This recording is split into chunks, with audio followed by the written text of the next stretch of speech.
ও কির কাজ করতে আসছিল আপনার বাড়ি 5 বছর আগে? গ্রিলের দরজা রং দিয়ে 1 বছর আগেও আমার সাথে চলে গেছিল। আমার জীবন আমাকে শেষ করে দিতে। যখন বাড়িতে কেউ থাকে না তখন নিচে নামি। পরকীয়া প্রেমের গল্প আমরা অনেকেই শুনেছি, কিন্তু এমন ঘটনা বাংলাদেশে দ্বিতীয়টি ঘটেছে কিনা তা নিয়ে অনেকেই সন্দিহান। ভাবুন তো, একজন মানুষ দিনের পর দিন লুকিয়ে আছেন তার প্রেমিকার নিজের ঘরের ভেতরেই। পরকীয়া প্রেমিকাকে সঙ্গ দিতে প্রেমিকার ঘরের মধ্যেই দিনের পর দিন করেছেন বসবাস। এক সন্তানের জননী প্রেমিকার ঘরে সিলিংয়ের উপর বা ফল সিলিংয়ে রীতিমতো বসবাস করতেন পরকীয়া প্রেমিক তারেক রহমান। কিভাবে সম্ভব হলো এই ঘটনা? কিভাবে চলতো তার খাওয়া দাওয়া? কিভাবে কাটতো দিন আর রাত? আজকের অবক্ষয়ের গল্পে আমরা খুঁজব সেই সব প্রশ্নের উত্তর। ভালোবাসার অদ্ভুত এক দৃষ্টান্ত নাকি এক ভয়ঙ্কর ভুল সিদ্ধান্ত? প্রেমিকার ঘরের সিলিংয়ের উপর টানা কয়েকদিন অবস্থান করে শেষ পর্যন্ত স্থানীয়দের হাতে ধরা পড়ে রীতিমতো আলোড়ন সৃষ্টি করেছেন তারেক রহমান নামের এক যুবক। এই ঘটনাটি ঘটেছে মেহেরপুর জেলার গাংনী উপজেলার মঠমোড়া ইউনিয়নের মোহাম্মদপুর পশ্চিমপাড়া গ্রামে। ঘটনা প্রকাশে আসার পর পুরো এলাকা জুড়ে শুরু হয়েছে ব্যাপক আলোচনা সমালোচনা। এখন প্রশ্ন হলো, একই স্থানে লুকিয়ে থেকে কিভাবে চলতো তার সবকিছু?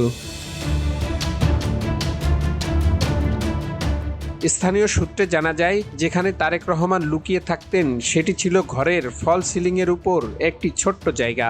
অবিশ্বাস্য হলেও সত্য, সেই ছোট্ট জায়গাটিকে তিনি প্রায় একটি অস্থায়ী বাসস্থানে পরিণত করেছিলেন, যেখানে পাওয়া গেছে বালিশ, কাঁথা, খাবারের প্লেট, বিস্কুট, পানির বোতল, হাত পাখা, মশার কয়েল। অর্থাৎ একজন মানুষের বসবাস করার জন্য প্রায় সব ধরনের ব্যবস্থা ছিল সেখানে। শুধু ছিল না সবচেয়ে জরুরি টয়লেটের ব্যবস্থা। স্থানীয় সূত্র বলছে, সবার চোখ ফাঁকি দিয়ে প্রেমিকা সময় মতো খাবার দিয়ে আসতেন। বাড়ি ফাঁকা হলেই নেমে আসতেন কথিত প্রেমিক। জমে উঠত দুজনের মাঝে ভালোবাসার গল্প। যখন বাড়িতে কেউ থাকে না তখন নিচে নামি। যখন বাড়িতে লোকজন আসে তখন আমি উপরে যাই। উপরে কোন জায়গায়? সকালে কিন্তু সেই সুখের জোয়ারে ভাটা পড়ে প্রতিবেশীর হস্তক্ষেপে। দিনের বেলা অস্বাভাবিক শব্দ শুনে বিষয়টি অনুসরণ করেন প্রতিবেশী। পরে সবাইকে সাথে নিয়ে ঘরে প্রবেশ করলে সিলিংয়ের উপর এলাকাবাসী খুঁজে পান বিশ্বপ্রেমিক তারেক রহমানকে। 1 বছর আগেও আমার সাথে চলে গেছিল, যাই বিয়ে হয়েছিল আমাদের। 15 দিনের মাথায় তারপর পারিবারিকভাবে ছাড়াছাড়ি হয়ে যায়। আমার সাথে যাওয়ার পরে 15 দিন ছিল। 15 দিন থাকার পরে মনে করেন ছাড়াছাড়ি হয়ে যায় পারিবারিকভাবে। তারপরে আবার মনে করেন যে যোগাযোগ হয়ে যে কথাবার্তা। গৃহবধূ বলেন, তাকে আমি বারবার নিষেধ করার পরও সে এখানে এসেছে। এখানে এসে আমার সবকিছু শেষ করে দিল। আমার জীবন শেষ, আমাকে শেষ করে দিতে। আমার মেয়ের জীবন শেষ করছে, আমার জীবন শেষ করছে। এজন্য তো আপনিও দায়ী। না, আমি দেয় না গো। ও আমার মেয়ের জীবন নষ্ট করছে। ওকে আমি বলছি, আমার যা হয়েছে জীবনে শেষ। আমি মানুষের কাছে যাই, দাম পাইনি। কুকুরের সম্মান আছে, আমার সম্মান নাই গো। আমার মেয়ের ভবিষ্যৎ নষ্ট করিস নি। তোর আমি পাত হচ্ছে, মেয়ের জীবন নষ্ট করিস নি। আমি দেখতে পাবো বলেও চাতালের ওপরে এসে নিজে থাকলে তো আমি দেখতে পাইতো। গৃহবধূর বক্তব্য অনুযায়ী প্রায় 5 বছর আগে তার বাড়িতে গ্রিল ও রঙের কাজ করতে এসেছিলেন তারেক রহমান। সেখান থেকেই তাদের পরিচয়। কাজের সূত্রে তারেকের কাছে তার ফোন নাম্বার ছিল। পরে তিনি ফোন করে বিরক্ত করতেন বলে গৃহবধূ অভিযোগ করেন। এমনকি বিষয়টি তিনি তারেকের পরিবারের কাছেও জানিয়েছিলেন বলেও দাবি করেন তিনি। ও কির কাজ করতে আসছিল আপনার বাড়ি 5 বছর আগে? দাদা পাশে ছিল গ্রিলের দরজা রং দিয়ে।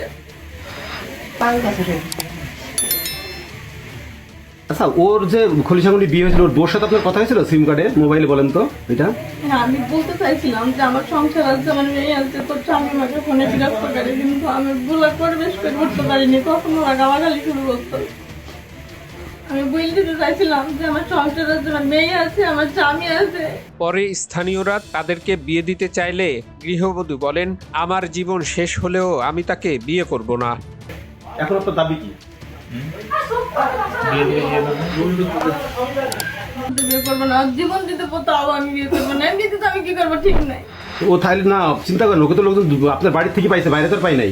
এই ঘটনার পর এখন অনেকেই প্রশ্ন তুলেছেন, যদি সত্যি কেউ বিরক্ত করে থাকে তাহলে পরিবারের সহায়তা নেওয়া অথবা আইনের সহায়তা নেওয়াই ছিল সঠিক পথ। কিন্তু সেই পথ বেছে না নেওয়ায় যে পরিস্থিতি তৈরি হয়েছে তা শেষ পর্যন্ত বড় এক সামাজিক সংকটে পরিণত হয়েছে। একটি ভুল সিদ্ধান্ত কখনো কখনো ধ্বংস করে দিতে পারে একটি পরিবার, একটি সম্পর্ক, এমনকি একটি শিশুর ভবিষ্যৎও। আজ মেহেরপুরের এই ঘটনা সামাজিক যোগাযোগ মাধ্যমে ভাইরাল, কিন্তু এই ভাইরাল ঘটনার আড়ালে লুকিয়ে আছে একটি পরিবারের ভাঙনের গল্প, এমনকি একটি সন্তানের অনিশ্চিত ভবিষ্যতের গল্প। এই ঘটনাই আবার মনে করিয়ে দেয়, গোপন সম্পর্ক বা ভুল সিদ্ধান্ত কখনোই কোনো সমস্যার সমাধান নয়, বরং সঠিক সময়ে সঠিক সিদ্ধান্তই রক্ষা করতে পারে একটি পরিবার, একটি সমাজকে। বাস্তবের মুখোশ উন্মোচন, এটাই আজকের অবক্ষয়ের গল্প। এমন বাস্তব অবক্ষয়ের গল্প জানতে চ্যানেলটি সাবস্ক্রাইব করুন, ভিডিওটি শেয়ার করুন এবং পর্যালোচনা করে মন্তব্য করুন কমেন্ট বক্সে। মেয়েকে নিতে চাইছে, সেই জায়গায় মাকে নিয়ে ফোন করছে।